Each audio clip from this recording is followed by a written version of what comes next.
Good morning everybody, and a very warm welcome to my travelogue. And we're just going to be on our way from Basingstoke to Fareham today. It's pretty cold and grey and grim this morning. Just waiting for my 9 o'clock train, and that's going to be heading to Portsmouth ultimately, but I'll be getting off at Fareham and spending the day in Fareham. So I hope you enjoy this video, and I'll speak to you shortly. London Waterloo. Please keep all of your personal belongings with you at all times whilst on trains or at stations. If you see anything suspicious or anyone acting suspiciously, please tell a member of staff or contact the British Transport Police on 0800 40 50 40 or by text on 610. So this is the 0849 to Weymouth. 0849 South Western Railway service to Weymouth. Calling. The train now approaching platform 2 is the 0900 South Western So here comes my ride to Portsmouth. This train is the service from London Waterloo. And I suspected it's a 450, so see you shortly. 0900 South Western Railway service to Portsmouth Park. Calling it Mitchell Channel, so you get that click change. Not cut right through, just go in every, I don't know, every 18 inches, because this and that, where they join, because you've got joints, and it just adds that, to show you all these things, that sounds so good when it goes over your bridge, because you've got all the joints. Oh wow, I like this. This is nice. I'm looking forward to this. I'm really looking forward to this view when it's done. Pin came out on a What, did you get it from Peter Spares or something? No, just off eBay. I mean now. Are you going to do like those some people do, put like block connectors or something, like they trip it?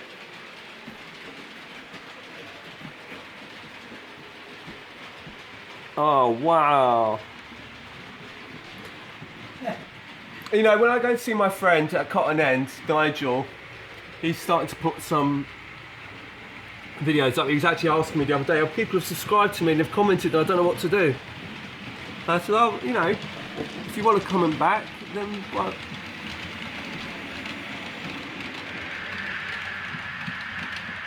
Pop up with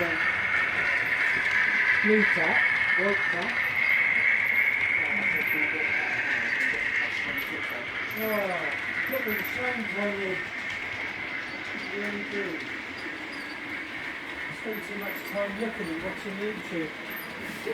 I'm not getting on making things. And now I've got a bloody challenge and a half. No, but the thing is, Your power cable is going to those two holes at the back. Yeah, okay. And still use that simple one for doing the switching manually. Because I'm going to have that feather there. I'm going to have to...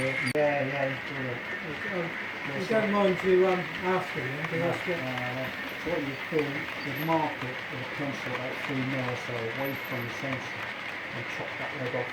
And that one's or you insulate it. one can insulate it. To thread, I'd have to link those to the track here. So you could end up with a fair bit of wire back on DC, couldn't you? Going back to the controller. Yeah. But is it the controller? It's the 12 volt feed from the controller. Yeah, Because I've got two on now. Yeah, that's going to go, one of these is going to go in there. Ah, right, yeah. And then that will then go back up there.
turn the controller on and you just switch it off. And then with DC, you've kind of got to think about it because it doesn't stop straight away.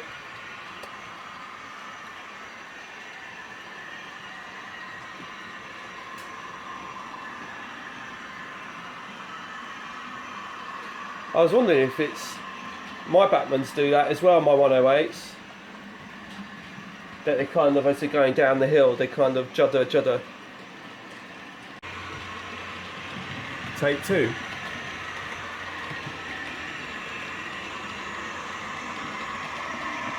That's fantastic. And then tornado in the background.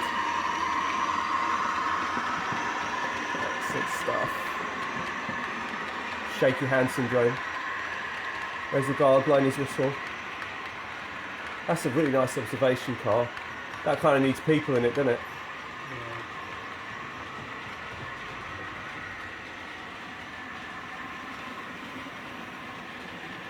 There's a train spotter who's just taking a photograph.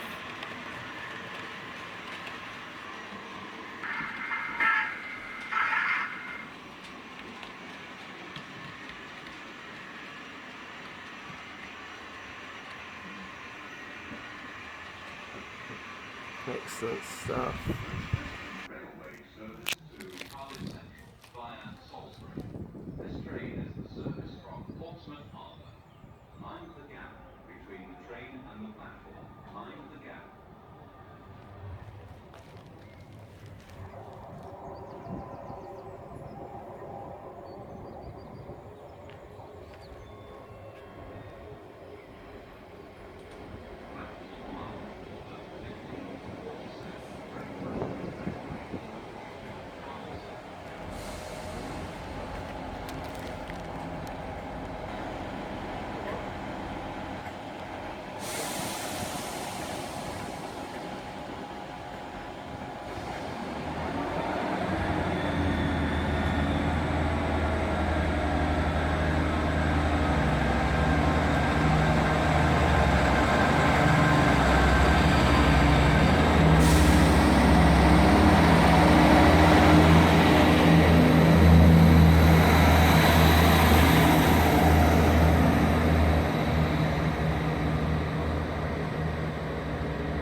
Hi everyone and welcome to Fareham. I've had a lovely day out today. Went to the Fareham Model Railway Exhibition and now I'm just on my way back home. I've picked up some goodies which I'll probably show you in another video.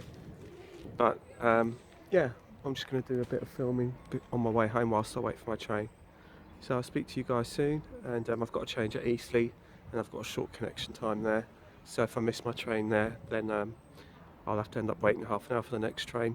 So if that happens, then I'll probably film some more action over at Eastleigh. But anyway, speak to you soon. Bye for now.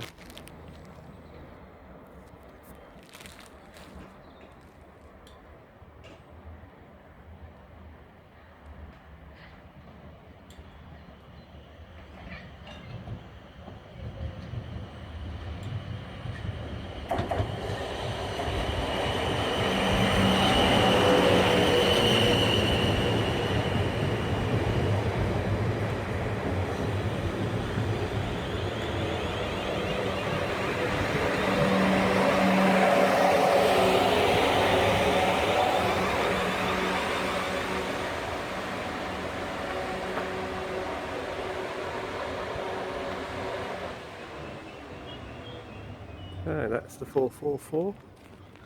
I've never been to Fareham before, so I'm just going to take a quick little look-see as to what's going on.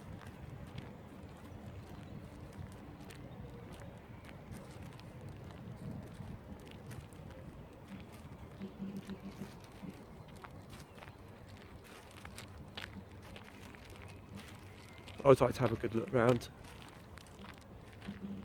There's ground signals and stuff like that.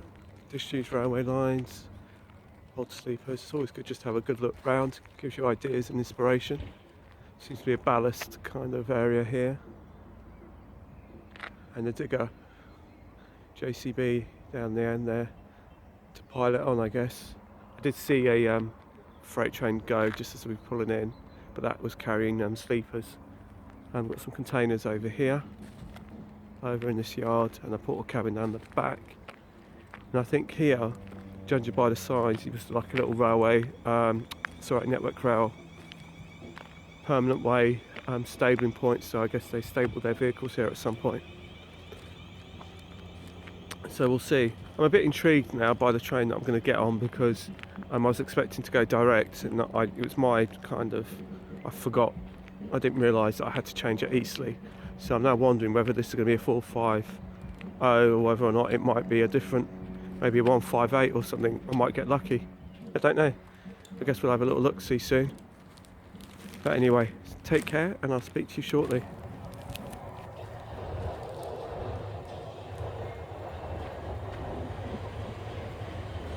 It's the Southern Electric Star.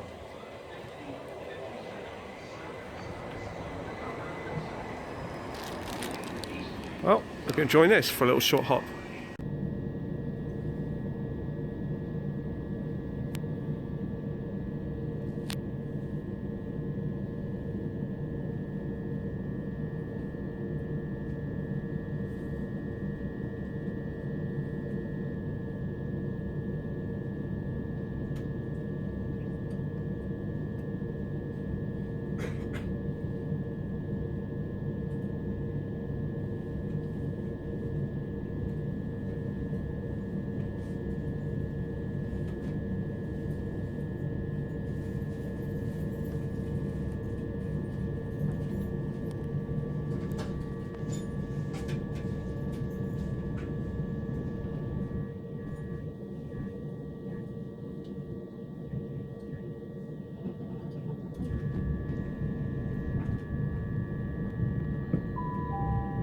Welcome aboard the Southern service to Southampton Central.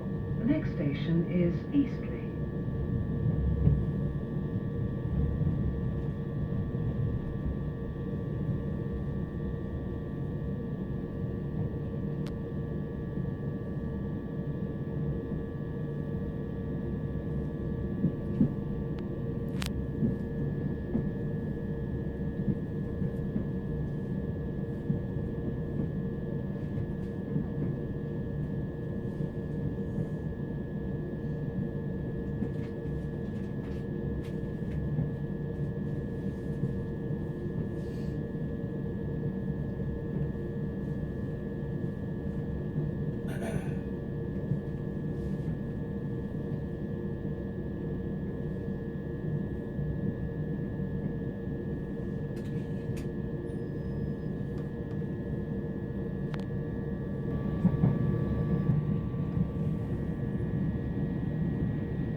Welcome aboard the Southern service to Southampton Central.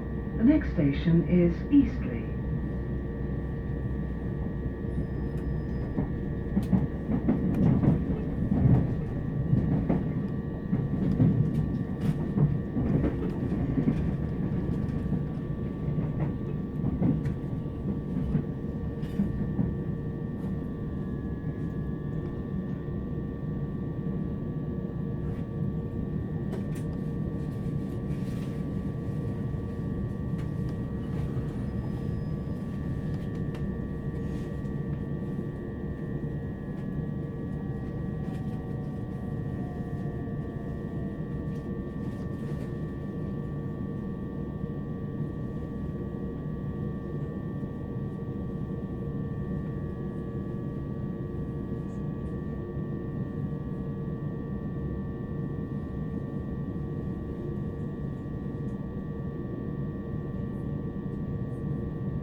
are now approaching Eastleigh.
Two.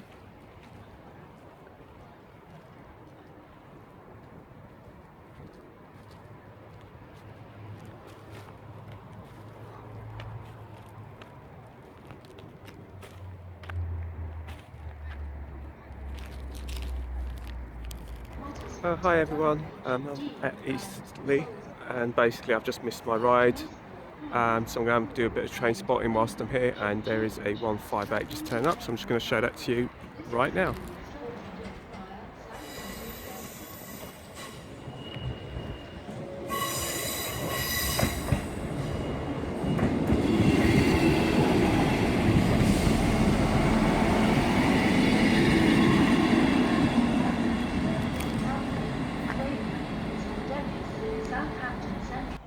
The train now approaching platform 3 is the 1628 South Western Railway service to Portsmouth Harbour, calling at Hedge End, Botley, Fareham, Porchester, Cosham, Hilsea, Bratton, Portsmouth and Southsea and Portsmouth Harbour.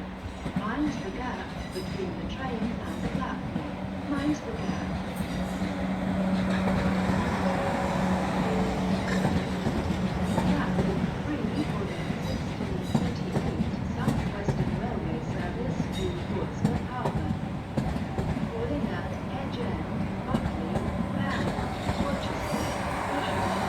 Usually cross country along here. Well, I'll wait for that 42 and 44, then we're going to go to that pub over there, wait for 5:30 then. Oh yes, look at that.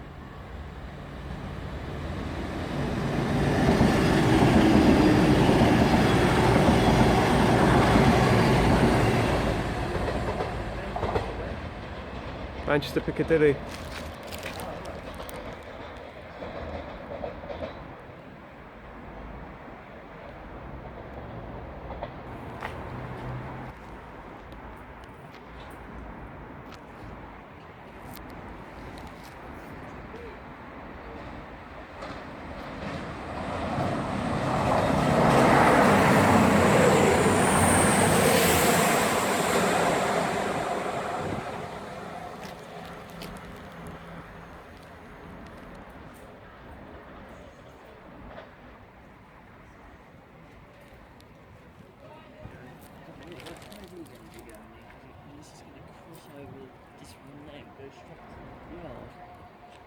I love the sound of a 66. 66s are good. I can't stand their bloody horns though, they make you jump higher. Stand well away from the edge of platform 2. The approaching train is not scheduled to stop at this station.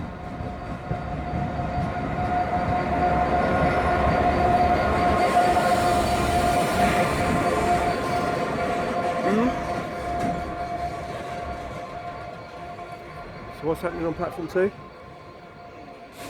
it's stand well away.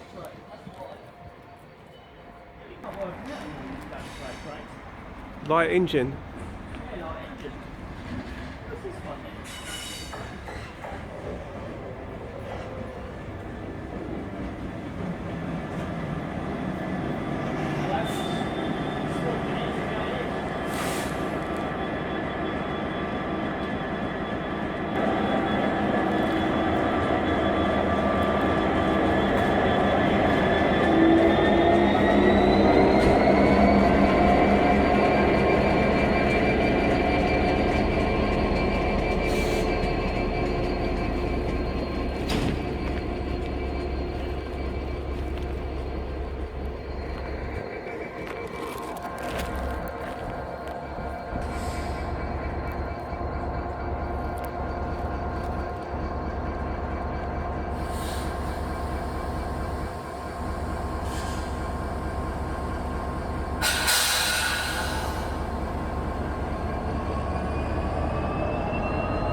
What? The train now approaching platform 2 is the 1647 South Western Railway service to London Waterloo, calling at Winchester, Middlesbrough, Basingstoke, Farnborough, Woking and London Waterloo. Mind the gap between the train and the platform. Mind the gap.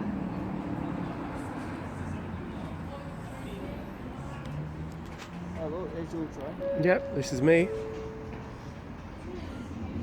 This is a customer announcement.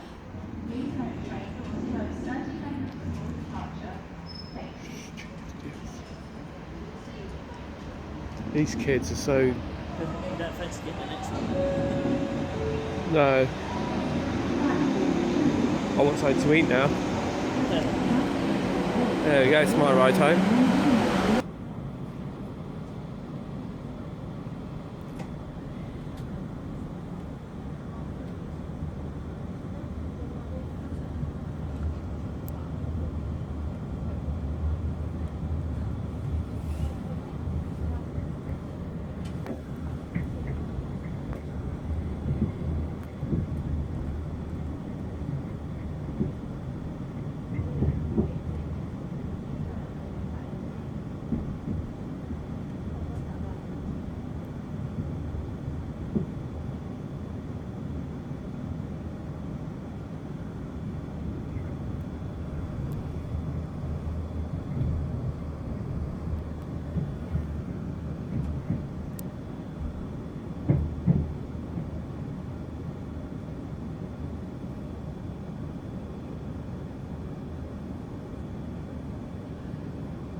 Good morning everybody, and this is the morning after the day before, and I just wanted to draw my conclusions about yesterday really, because I didn't really sign off properly, and I didn't really realise that until I actually was sifting through and editing the video that I realised that I didn't actually say thank you or goodbye or thanks for watching and all the rest of it.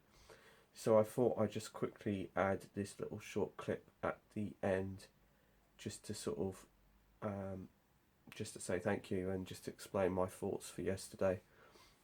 Yesterday was a bit of a mishmash in terms of my video skills, because I wasn't particularly feeling that great yesterday, so I didn't do a huge amount of editing, and I was all day I was pondering whether I was going to record stuff or not record stuff, and then I recorded bits and pieces, and then I didn't record bits and pieces, and it's just ended up being this video where it wasn't to my normal standards, to be honest. However, that being said, although I didn't get to record the exhibition, I hope you enjoyed my clips of Tony's fantastic layout. I had a fantastic time there, and his layout is absolutely wonderful to see in the flesh, and like I said to him, it's you get a different perspective when you see a layout on the videos, and then you actually get to see it live in front of you. And like I said, I wasn't disappointed at all. It was just lived everything up to my expectations. It was absolutely brilliant, and his wonderful hospitality from him and his family was great too. But whilst I was there at the exhibition, although I didn't film anything of the exhibition, just a brief word on it, it was very good. And again, you know, I always go with good intentions to film stuff, and I end up not filming stuff, and which is a bit frustrating. And like I said, I was a little bit off yesterday, so I wasn't really quite sure whether I actually wanted to film or I had the energy or the motivation to film it, to be honest. And I kind of regret it now, because there was some wonderful layouts there, and I really had a really great time at the exhibition, and I came away with some bits and pieces which I'm about to show you now. But just before that, I did do some work on the warehouse, which those of you who've been watching my live stream the other day, unexpected mini live stream, which turned out to be 45 minutes long, I did actually do some work on the warehouse, and I put the card up and the template. But what I wanted to sort of add to that is, when I bought the card, I actually also bought a new craft knife, and also some blades to go with that, and that's really so I can use the scalpel to create the windows and slice the windows in the card once I've configured the actual building. I haven't actually decided where I'm going to put all the windows and doors yet, and how I want to configure it, which is why I haven't actually done any more to it. And also because I just literally, as you guys know, I haven't had the time because I've been out and about. But a couple of bits that I bought from the exhibition, handy bits. They're not necessarily what you call exciting bits, but they are very useful and very handy bits. And one of the bits that I bought was a new set of wire strippers. I bought these because I do have a set of wire strippers, but they don't go small enough to strip the wiring, especially of like the speakers and stuff like that. When I'm trying to change the speakers, I was having issues trying to strip the wiring when I was swapping the speakers out. So I decided that I wanted to invest in a new set of wire strippers, so that's that. And the other thing I bought whilst I was there, again nothing typically exciting, but nonetheless a useful set, was a set of files. Now I got this on the advice of Tony in two ways, because when I was having issues with the turntable, and I haven't had a chance to use these yet, I haven't done it yet, he recommended just filing the insides of the rails to allow the front bogies to then go nicely into the track, rather than have these sharp edges on the end, which makes it look a bit kind of rough and not very smooth. And so he suggested getting some files and filing it down, but I didn't actually have any files, not like this anyway, not small files. I did have big files which are just massive and not really right for the job. So I decided to invest on some small files, which no doubt will come in handy. Actually, something else I bought recently, I can't remember if I mentioned it. I also bought a mini multimeter. I don't know if I've ever showed it to you, but I've got that as well.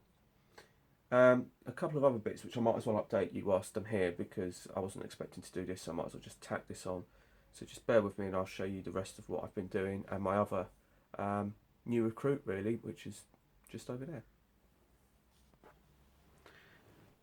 So you're looking at my latest member of the fleet. It's a new recruit. We're doing a bit of an ASDA with this one. We're rolling back the years with this one. It's a very early class 24 in the BR green, full green. It's actually one of the later ones from Batman, and I bought this yesterday at the exhibition. And I bought it because I do have a love. It's a bit like steamers. I do have a love of steamers. Although I wasn't an over fanatic, my main thing is diesels. I do have a sort of passion. I do like railways, and I can appreciate a good locomotive and all the rest of it. And I do like the odd steamer. And I do like green diesels as well. Although blue is my main thing, I do like a bit of green. As you can see, that I had a weathered green 20. And this will go along very nicely because this is a weathered green Bobo class 24, and it's by Batman, and it needs a 21 pin decoder. I haven't put a decoder on it, but what I have done is I test run it anyway because I've got the test track, and it highlighted an issue. There was a problem with it when I got it. I didn't realise it. I mean, I wasn't told about it, quite frankly. And what had happened is, luckily for me, it was a very minor thing. That was a very quick fix, so it didn't take very long. But when it was on the test track, I realised, it just kept derailing.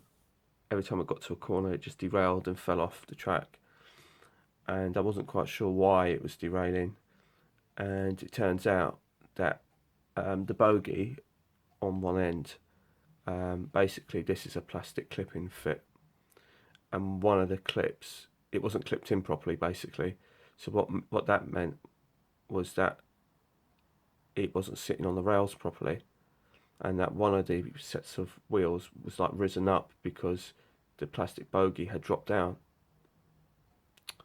and so therefore every time I went round the corner it just came off the rails. So that was a quick sort of job to do. I just had to clip it back in and where it'd come away. It was then further test run for another half an hour each way to make sure there was no further issues.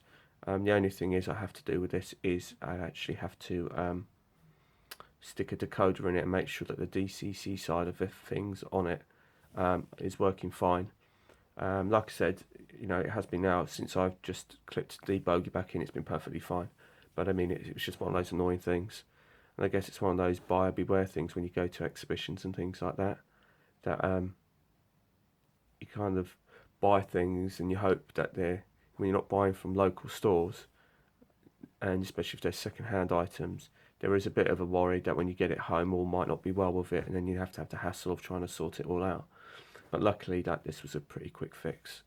So, and she's a beautiful locomotive. Like I said, I do have a love of green locomotives, and I would like to actually, it's something else I'd like to do. I mean, what I'm considering doing is on this layout is I'm actually considering building 2 platforms and 2 station buildings exactly the same, but except that one will be in the green theme and one will be in the NSE theme.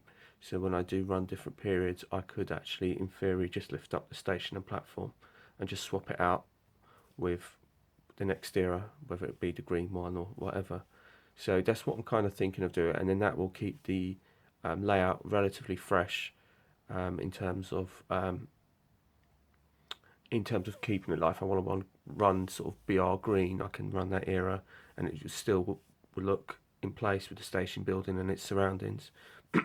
As is the same with if I swap it out and put the NSC station and do it like that. So I might have 2 lift out sort of platforms and stations, just so you can just swap it around, which is something that I quite like the idea of.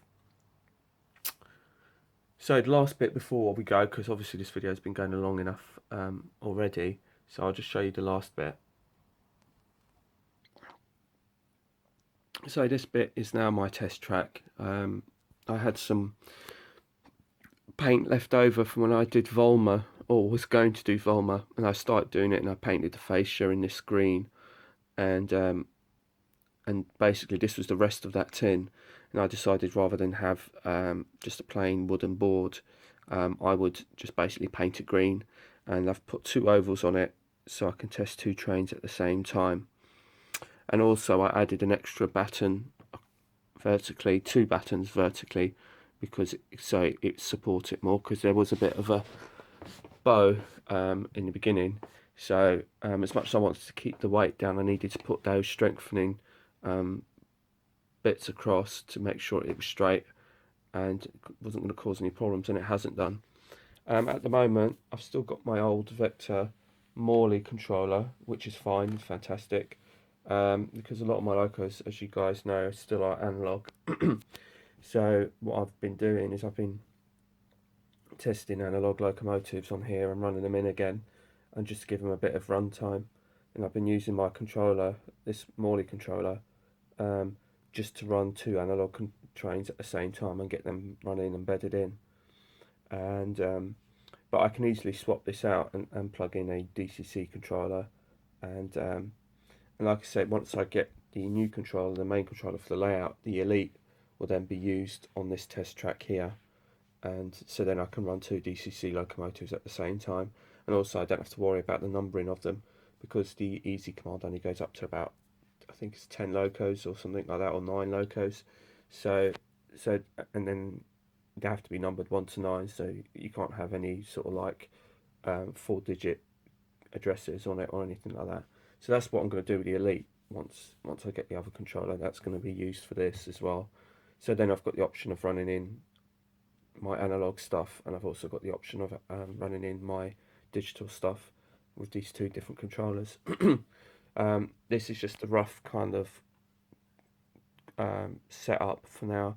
I plan on putting in the plugins like I used before, like the jacks, so I could just plug the controller straight in without me having to mess around, having to just do it like what I've done here really. So it'd be a much neater job.